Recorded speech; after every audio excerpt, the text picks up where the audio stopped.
Hi everyone, I'm Candace the Shaman. And I am Spirit Medium Jenn. Here is a mini clip of our episode. If you would like to watch more, you can click on the link below. Don't forget to like and subscribe for more amazing videos from our podcast. As always, we are extremely excited to just jump in. But before we do that, we wanted to talk about our favorite drinks today. So today we actually have a green drink. And so as you can see, it's just this beautiful color. We just have used a juicer. And what is in this is a pineapple. So one pineapple, a cucumber, zucchini, and a lime. And then I actually really love to do juiced ginger. And so I added like a good amount of ginger in here as well. So it gets a little bit of a good kick. Yes, and celery too. And celery. Yes, I forgot about the celery. So this is a recipe that Candace shared with me. And I love to drink this. Me and my husband drink one almost every day that we can. And it's just so uplifting. It's so cleansing. You just feel amazing. And it truly is. So it helps with like detoxing, and it just makes you feel so great. Yes, I mean, a lot of people have heard about the importance of green juices, but this recipe is so delicious. And I love, did you mention that you add pineapple? I can't remember if you added pineapple. Yeah. That combination of greens and pineapple together for me is my favorite combination because the citrus and the sweet really, makes it super sweet and light as opposed to like the heavy green juices that you can have like with apple or some of the other fruits. And so that's my favorite combination is that pineapple green combo. If it's like romaine and pineapple or celery and pineapple and zucchini, but that combo it's perfect. Yeah. And I totally agree. And I love adding the ginger because, of course, we've talked about ginger, but ginger is good for digestion. It's good for inflammation. It's good there's so many benefits of that too. So I love to just add that in to get a little kick, but it's also super refreshing and you just feel so good. Yeah. Green juice it's so good for gut health.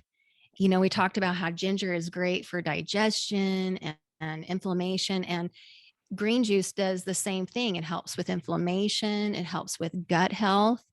It does amazing things for your skin. You can always tell people who juice regularly because they have this glow about them. All of that nutrients is going to that organ of the body and it's cleansing the skin. And it's so great for your skin health as well. And what I also love about it is a lot of people who are malnourished. This is the quickest way to get nutrients into your system. This is the closest thing that we have to an infusion, a blood infusion, an IV. In the past, and my dear friend Janelle, she really struggled during her pregnancy. She had that disorder where you are sick every single day, brutally sick. I felt so bad. I'd never seen a mother suffer like this during pregnancy. She'd been hospitalized a couple of times. And so anyway, she was reaching out to me. She's like, I can't keep anything down. I can't keep anything down. And I'm malnourished. I have no energy. And so I started juicing for her. And I would bring in a quart or sometimes 2 quarts of fresh juice. And I would go back and forth between the green juice recipe with just a little bit of that ginger and also watermelon juice with just a little bit of beet. And sometimes I would add a little bit of mint to the watermelon beet juice. But she was able to keep it down and she started to feel better because that is the closest thing that we come to an IV. So if you want to be hydrated and be filled with nutrients, if you're really struggling with getting enough nutrients and vitamins and minerals in your body and live enzymes, this is a wonderful way to do it. Like even during this COVID season, the pandemic and the flu season and all of that, we really, all of us should be incorporating that at least once a day, because that's going to improve our immune system and our defense system against those things. But yeah, you don't get better than that green juice. It is hands down the best thing for you ever. Well, and think about it too. Mother Earth has provided us with fruits and vegetables, just like herbs. And so, of course, it can be easy for us to want to lean on the cold medicine, the cough medicine, all those things. And we might not incorporate what Mother Earth has given us during these Mhm. times, especially during cold season. And so I think that's a perfect example too of using Mother Earth and what she has for us in healing and supporting us throughout each season of the year as well as each season of life. Candace, I feel like this is such an amazing subject. Akashic records as well as past lives. Um, it's something that when I first started to meet with you, it was something that was a little more foreign to me. I wasn't necessarily sure, but in the past, I've really gotten into listening to and reading a lot about people's near death experiences or NDEs. And a lot of people experience understanding past lives or exploring those things or being aware of different dimensions of past life living. So I always was kind of intrigued by the conversation of it, but I kind of grew up thinking like, why would we choose to come back to experience more? And so I Yes. think that exploring the Akashic records as well as past lives is something that a lot of people think about but don't fully understand. And so I just am anxiously excited to jump in and to hear more from you about it and then also share my experiences as well. Yeah, that's what we'll do. We'll both share a couple of our personal experiences with past life experiences in the Akashic records. Yeah, this is a huge part of the shamanic path. And when I work with students, this is a part of the training. This is part of what we explore as you navigate and this multidimensional reality and self that you are. I just have to It say that I don't know what it is, but there are so many angels and spirit and connection. It's like so vibrant today. It's like it is. there's just this energy of excitement and like it's time. Let's share, let's move forward because this is something that's been pushed in the dark and it's time to bring Yes. to light. And it's like, I just feel it so It's strong. intense, right? I know. I was feeling Yeah. it when we were doing our prayer today and invocation. I was like, whoa, Yeah. It's so strong. intense, very intense today. I love it. Welcome, welcome, everyone. Yes. Welcome. We're so grateful.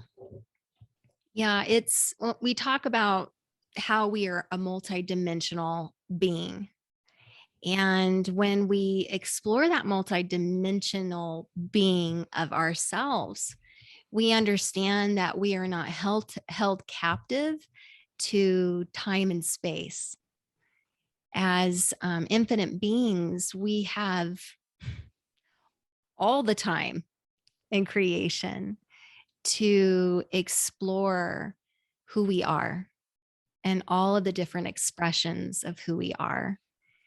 It's really beautiful. And when I've talked to some people who were against the idea of past lives, a lot of times it's based off this feeling like, why would I do that? Why would I torture myself again and again? Or what is the point Yeah. of doing what is right and doing what is just? And all of they go through a lot of different questions when exploring this. But once we do dive deep into it, it is such a healing discovery because you realize that there is no time limit to your awakening and your discovery. You are not being pressed to figure everything out at once. Or let's say your life was cut early and or maybe you were not, or maybe a soul didn't even get the opportunity to be born into the world. Maybe they died in womb.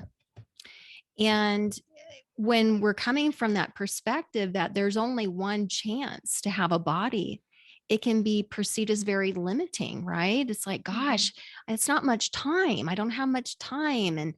And what is the purpose of all of that? Well, in truth, when you do this healing path, when you come into your awakening and remembrance of who you are, first of all, and this is a hard one for a lot of people to wrap their brain around, because they're like, no, I'm not. No, I'm not. But in truth, you are already perfect. You just forgot you were perfect. And that period of time in your life when you were sleeping and you were unaware of who you really were, that was all part of the journey. You didn't do anything wrong. You're not being punished. It's part of the journey of being human. It's this whole process of, exploration and being caught in the world of Maya and forgetfulness and the veil, and then coming back into remembrance and becoming the hero of your own journey. It's the whole thing that is beautiful, and it's perfect just the way it is. Absolutely. Hurt people. That's just the way it is. When we act out of energies that are not centered in love, it's because we have forgotten, whether it be temporary or long term, but we have forgotten who we really are. We don't understand, or we have forgotten that energy is everywhere, and what you put out, it has to return to you. That it's the law of the universe. And it doesn't mean that you're being punished and with karma and you have to come back until you get it right. No, it's just that when you send that energy out, everything is cyclical. It has to return to the one that sent the energy out. One way or another, we're going to experience that return, because that is part of the awakening or the learning of creation. Yeah, I think that even knowing that too is that you're talking about this karmic energy, but it's also known as consequence, right? Is a lot in Christian terms, it's like we Yep. have choice and consequence. And it feels a lot more harsh. It feels like the karmic understanding has this flowing energy where it feels like choice and consequence is a lot more like, it feels a lot more dominant to me, but it's just similar experiences. It's just the same concept, but maybe just different energies put forth. Yeah. Well, we're creators. So this law of free will and free agency and law of cause and effect energy, when we are creating all of the time. And so when we put that energy out, it's meant to come back for us to feel it, to experience what we've created, whether that be physically, emotionally, mentally, or spiritually. Yeah. It's not a form of punishment. It's a path to awakening and remembrance, because when you become more awake, you become a lot more accountable. You become a lot more aware of the energy you bring into a space, of the energy that you send out into the world, because you're not disconnected from anything. Like whatever comes out is going to return to you one way or another. So why not, out of an act of awareness of who you are, but also as an act of love for yourself and for all those that you encounter, why not put the proper loving energy out into the world? Because that energy is going to come back to you threefold, because Absolutely. sometimes we need more than one repetition, right? To really get things. So I know the energy is in that trinity, and it's the law of three, where it's like when you send out, it comes back to you more than once, because it's really helping you integrate it. Every time that return helps you deepen that understanding. Thank you for watching Modern Sages. Don't forget to like and subscribe to our YouTube channel. We are so grateful for your support. We have an Instagram account as well as on Facebook. We have our podcast, which is the Modern Sages podcast. And we are so excited to launch our Gifts of Spirit classes in our Modern Sages Mystery School. Absolutely. Oh, we're so excited. So we're going to link the information below in the show notes for more information about our mystery school.